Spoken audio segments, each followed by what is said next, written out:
우리나라는 전통적으로 북의 혈통 중심이죠. 아버지가 왕이면 그 자녀들도 왕족이 자연스럽게 됩니다. 그런데 유대인은 목의 혈통이 훨씬 더 중요한 사회였습니다.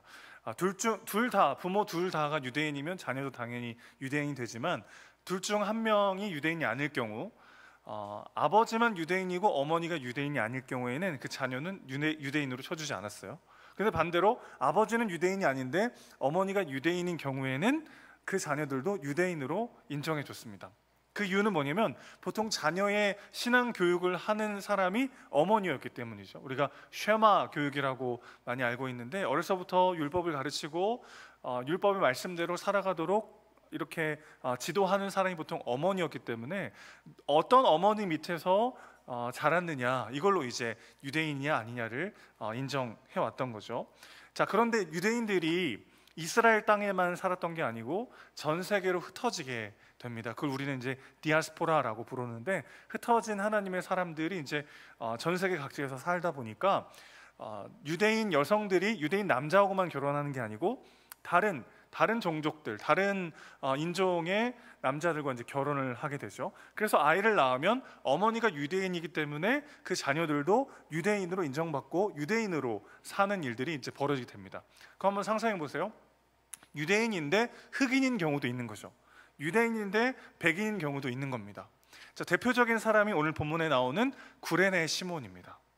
자, 구레네 시몬은 어떤 사람이냐면 이 구레네라고 하는 곳이 아프리카 북부의 지금의 리비아 지역을 지칭하는 큰 도시였거든요. 학자들은 시몬이 아프리카 출신의 흑인 유대인이었다라고 추정을 합니다. 그런데 유대인 남성이라면 1년에 3번은 꼭 예루살렘을 방문해서 예배를 드려야 했어요. 그때가 언제냐면 6월절, 7.7절, 수장절, 이 1년에 이 총 3번은 꼭 어디에 살든지, 세계 어디에 살든지 예루살렘에 와서 제사를 드려야 했습니다. 그러니까 이제 구레네 시몬도 6월절 절기를 맞이해서 이제 가족들을 데리고 먼 거리를 이제 온 방문객이었던 거죠. 구레네 시몬이 그때 어디 살았는지 뭐 정확하게 알 수 없습니다만은 가족들을 다 데리고 먼 거리를 여행해서 예루살렘까지 온 거는 확실해 보여요.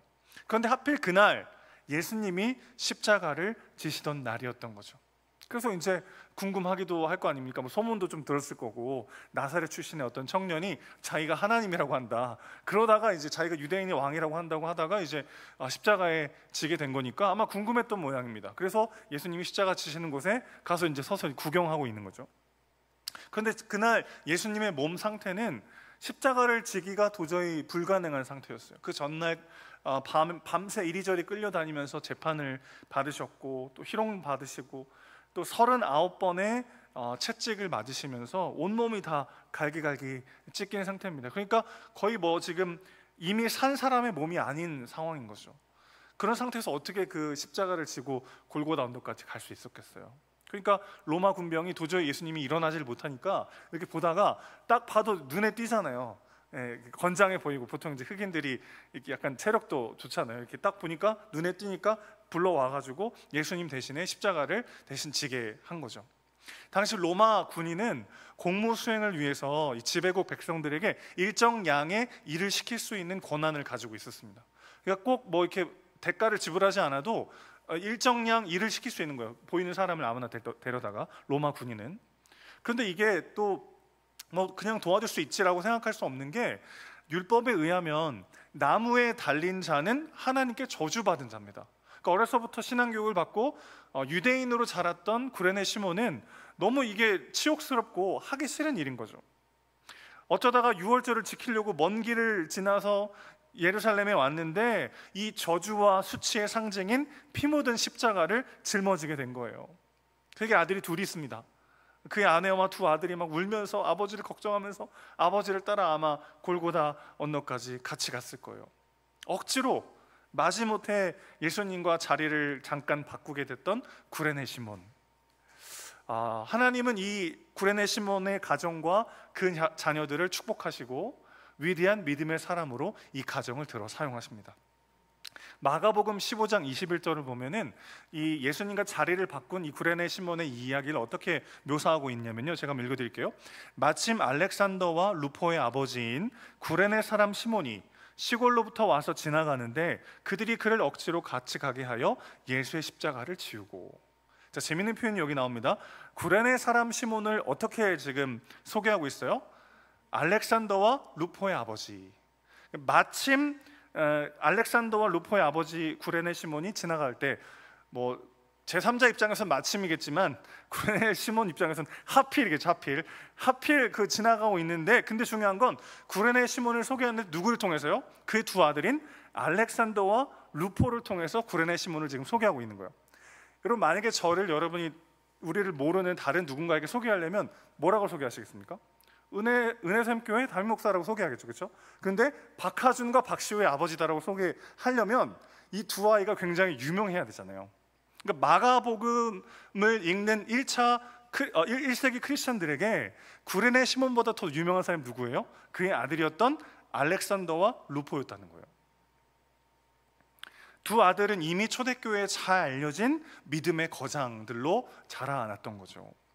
로마서 16장 13절을 보면 이 가정을 하나님이 어떻게 축복하셨고 어떻게 사용하셨는지 또 다른 단서가 하나 나옵니다. 바울이 이렇게 말해요. 주 안에서 택하심을 입은 루포와, 그 구레네 시몬의 아들이죠, 루포와 그의 어머니에게 문안하라. 그의 어머니는 곧 내 어머니니라. 이런 구절이 있습니다. 엄청난 선언이죠. 여러분, 초대교회의 가장 위대한 사도라고 할 수 있는 사도 바울이 구레네 시몬의 아내를 보고 뭐라고 불러요? 나의 어머니다. 자기의 영적 어머니라고 부를 만큼 구레네 시몬의 아내는 초대교회에 존경받는 인물이 된 거죠. 사도 바울은 루포를 주 안에서 택하심을 입은 자라고 소개를 합니다. 루포는 초대교회에서 아주 중요한 인물로 선출된 사람이었어요. 유대인들의 전승에 의하면 루포는 훗날 안디옥 교회의 감독이 되었다고 합니다. 그러니까 엄청난, 사실은 하나님의 축복과 은혜를 받아 누린 가정이 된 거예요. 예수님이랑 잠깐 자리를 바꿔가지고요, 십자가 잠깐 졌는데 하나님께서 이 구레네 시몬의 가정에 엄청난 축복을 주셔가지고 가족 모두가 정말 초대교회 기둥 같은 역할을 감당하는 놀라운 믿음의 집안이 된 거죠. 하나님의 섭리가 참 놀랍습니다. 구레네 시몬은 사실 억지로, 아까도 말씀드렸지만 마가 입장에서는 마침이죠. 시몬 입장에서는 하필 그때 진짜 운 나쁘게 잘못 걸려가지고 괜히 구경 한번 잘못했다가 막 저주의 상징인 십자가를 지고 갔었잖아요. 그런데 억지로 원치 않는 예수님과의 만남을 가졌지만, 그래서 정말 원치 않는 자리 바꿈을 잠깐 했지만 그것이 그의 인생에 엄청난 복으로 돌아오는 것을 우리는 보게 됩니다. 원치 않는 자리 바꿈이었어요. 본인이 원치 않았지만 억지로 십자가를 졌어요. 그러나 그것을 하나님은 엄청난 축복으로 구레네 시몬에게 되갚아 주셨다는 것입니다. 별것 아니었던 그 섬김을 어찌 보면 유쾌하지 않고 저주와 아픔의 상징인 그 십자가를 잠깐 대신 지는 그 일을 통해 하나님이 특별한 축복으로 갚아 주시잖아요. 그럼 좀 억울한 마음도 들어요. 내가 졌어야 되는데 십자가, 그렇죠? 내가 대신 졌으면 어땠을까? 그런데 사실 여러분, 이 예수님과 구레네 시몬의 이 잠깐의 자리 바꿈과 그로 인한 엄청난 축복은 사실 십자가가 어떤 의미인지를 우리에게 보여주는 그림자와 같습니다. 진짜 영광스러운 자리 바꿈은 어떤 자리 바꿈이냐면, 우리가 당했어야 될 그 모든 고난의 자리를 그리스도께서 가시고 그분께서 누리셔야 한 모든 영광의 자리를 우리가 차지하게 되는 이 십자가의 영광스러운 자리 바꿈을 그림자처럼 보여주는 축복인 것이죠. 그러니까 억울할 게 없어요. 예수님 당시에 못 태어나서 예수님의 십자가를 내가 못 졌다고 해서 그래서 놀라운 축복을 못 받았다고 억울할 게 하나도 없는 것은 그 예수님의 십자가 자체가 우리에게 주시는 영광스러운 자리 바꿈인 것이고, 그 정말 조각과도 같은 것이 구레네 시몬이 받았던 축복인 것이죠. 예수님이 당하신 모든 고난 하나하나가 우리의 회복과 치유와 죄 씻음과 연결되어 있습니다. 그래서 예수님이 어떤 고난을 당하셨는지가 복음서에 보면 유난히 너무 쓸데없이 자세하게 기록되어 있어요. 아주 잔인하게. 그 왜 그렇습니까? 그리스도께서 어떤 일을 당하셨는가, 그 고난 하나하나가 우리의 삶을 어떻게 회복하시고 어떻게 세우시며 우리에게 어떤 영광을 주시는 어떤 영광스러운 자리 바꿈이 일어났는지를 우리에게 말해주는 사건이기 때문에 그렇습니다. 오늘 본문 다시 보시죠. 예수님이 가는데 그의 옷을 벗기고 홍포를 입힙니다. 조롱하는 거죠, 조롱. 그 십자가는 여러분 사실 뭐 영화니까 심의 규정을 지키느라고 그래도 바지는 입혀주잖아요, 십자가 달릴 때. 실제로는 그렇지 않아요. 온몸이 다 벌거벗겨진 상태로 십자가에 매달리는 겁니다. 그리고 막 높이 세우지도 않습니다. 그냥 사람들이 지나가다가 침 뱉고 조롱하고 뺨을 때릴 수 있을 높이에 그냥 다는 거예요. 그러니까 인간으로서 느낄 수 있는 정말 최악의 수치와 모욕과 조롱을 당하는 거죠. 왜 그러셔야 했습니까? 정말 내가 벌거벗긴 수치와 모욕을 당하는 것 같은 그런 상황 속에 우리에게 의의 옷을 입혀주시기 위하여 그분이 친히 벌거벗음을 당하신 거죠. 네가 정말 유대인의 왕이냐? 침뱉으며 모욕하며 조롱하는 예수 그리스도의 그 찢겨진 마음은 무엇을 위함입니까? 우리의 지치고 상한 마음을 위로하시고 치유하시고 회복시키시기 원하시는 그리스도의 자리 바꿈인 것이죠. 그러니 우리 마음을 찌르는 상처와 가시를 우리의 힘으로 다 어떻게 회복할 수 있겠어요? 주의 손에 나의 손을 포개고 주의 발에 나의 발을 포갤 때 우리의 상처와 우리의 아픔은 그리스도께서 우리를 위해 행하신 그 고난을 상기시키는 사명의 길이 되는 것이죠. 그러면서 이제 홍포를 다 벗기고 십자가를 지우는데 그때 이제 머리에 가시로 된 면류관을 씌웁니다. 그리고 오늘 본문에 보면은 그의 머리를 치더라 그랬습니다.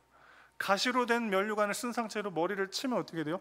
가시가 머리를 뚫고 들어가죠. 학자들은 이때 예수님의 시신경이 다 망가져서 예수님이 거의 눈을 머셨다라고 해석을 합니다. 왜 굳이 이렇게까지 고통당해야 하셨을까요? 그분이 친히 점점 십자가로 가까이 갈수록 점점 장님이 되어 가시는 거예요. 왜 그러셔야 했습니까? 진정한 생명과 가치를 보지 못하는 영적 맹인과 같은 우리들의 눈을 뜨게 하시기 위함이죠. 그래서 주님께 나아갈 때 우리는 진짜 가치가 무엇인지, 진짜 생명이 무엇인지, 우리가 정말 추구해야 될 삶의 가치가 무엇인지를 점점 보게 되고 깨닫게 되는 것이죠. 하나같이 우리를 치유하시고 우리를 회복시키시고 다시 우리를 영광의 자리로 놓기 위한 그리스도의 영광스러운 자리 바꿈이었다는 것입니다. 누군가의 고난과 어려움, 나 자신의 상처와 아픔은 그래서 늘 항상 그리스도의 고난과 연결할 때 비로소 진정한 치유를 경험하게 되는 것이죠. 사랑하는 성도 여러분, 우리의 자리가 어디입니까? 우리의 정체성은 무엇입니까? 그리스도 안에 우리의 자리가 있습니다. 그분 안에 우리의 진짜 정체성이 있습니다. 그분께서 우리가 당했어야 될 모든 죄의 결과를 짊어지셨고 그분이 받아 누려 합당한 그 모든 영광을 우리에게 주셨습니다.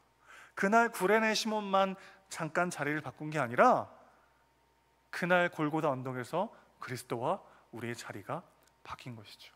이 영광스러운 자리 바꿈으로 인하여 확증되고 확증된 것이 저와 여러분의 삶이고 존재인 줄로 믿습니다. 그러니 그것은 그 누구도 끊어낼 수가 없는 거죠. 하나님께서 누구도 아니고 하나밖에 없는 자기 아들의 목숨값으로 우리를 사셨고 그 아들의 머리끝부터 발끝까지 존재의 전부를 다 갈기갈기 찢으심으로 우리를 치유하시겠다 선언하셨기 때문에 그 하나님의 행하심과 그 약속은 그 어떤 것도 끊어놓을 수가 없는 거죠. 그 어떤 것도 망칠 수가 없는 것입니다.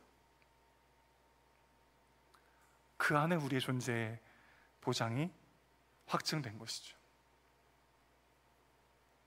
구레네 시몬이 누렸던 그 축복은 그래서 우리가 받아 누릴 그 영광스러운 자리 바꿈의 조각에 불과합니다.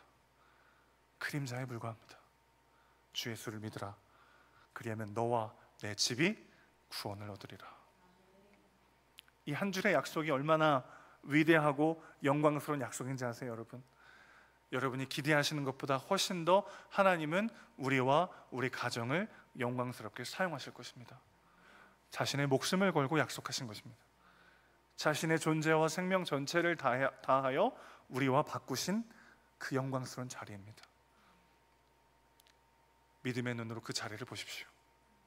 내가 무엇을 갈망하고 무엇을 추구하며 무엇을 따라가야 하는지는 우리의 존재와 우리의 삶의 자리가 결정하는 것이죠. 하나님의 사랑과 은혜로 그 부르심에 합당한 삶을 살아내는 저 여러분 되시기를 주님의 이름으로 축원합니다.